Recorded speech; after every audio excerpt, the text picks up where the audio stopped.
Hello guys. Sa vlog na to, magbibilang tayo ng 20 pesos. 20 peso coin. Nabubuksan ng aking kapatid na maganda. Ayan. Sige, mag-start na tayo.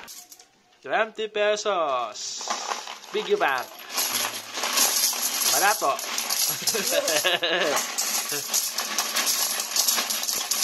Mga ilan po kaya itong piggy bank na 20 pesos na to? Tala ka. May kasisepakan ng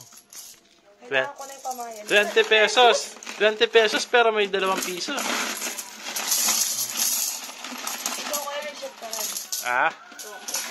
Si Coco.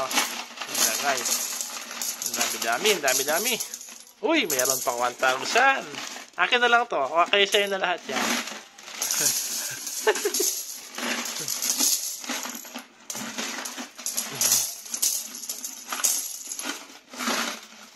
Dami naman.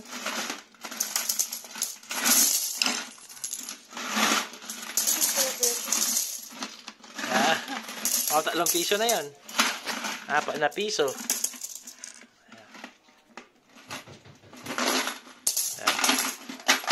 Okay. Bilangan mo muna. Pag madami ng ituloy natin ang video. Ayan na po.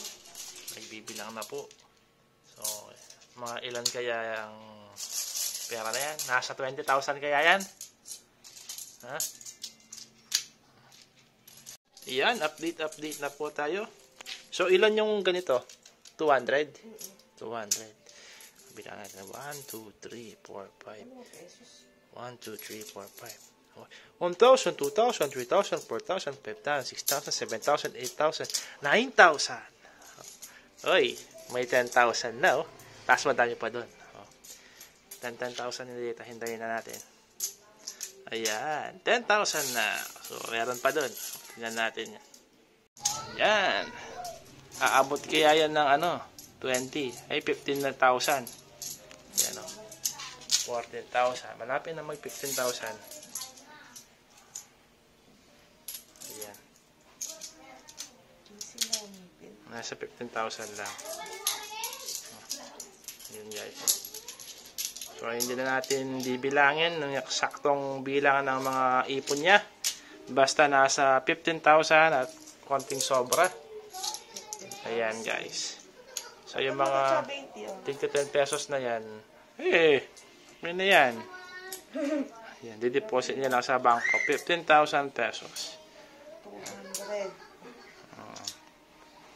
Ayan guys, dito na po nagtatapos ang walang kwenta ang isang napakagandang vlog natin. Ayan, maglilibre po siya bukas ng milk tea. Yeah, thank you so much for watching. Bye guys.